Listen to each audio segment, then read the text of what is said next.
ना राहुल गांधी ना करी करी करी करी नुआई नुआई पाव है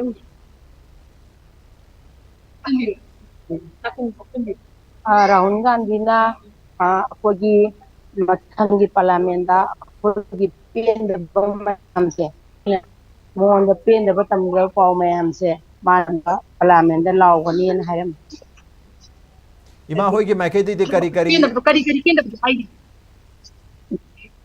अखोगी माइकेदगी हागिबसे अखोगी प्राइम मिनिस्टर मनी इंडिया की प्राइम मिनिस्टर भावना अखोगी मणिपुर दा सही अमा हेन थोलोपै रांगसिदा लोंग भाव हंगबा येंगबा लापिदे अदुगा मसी कनोगी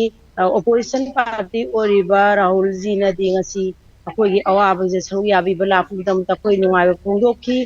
अदुगा अखोइना मणिपुर की चीफ मिनिस्टर फावना जिरीबाम दा लाकनी हायदना मागी फोर्स फाव थारा अमगा अखोगी स्टे तौरगा मायना लाखिदबसे अखोगी थमोइदा पेंदे अखोई मणिपुर प्रजा अमन हायबसे अखोगी थमोइदा पेंदबा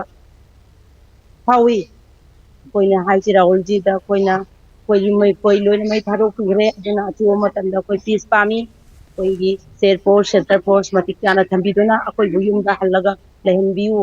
लहनबा सिंबियु हायदना कोइना राहुल जी फमदा कोइना हाइजे माना हायबसे कोइना कोजु सरकार पाइबदी नत्तबनिना आइना कुसुम तौबदी ngamde अदुबु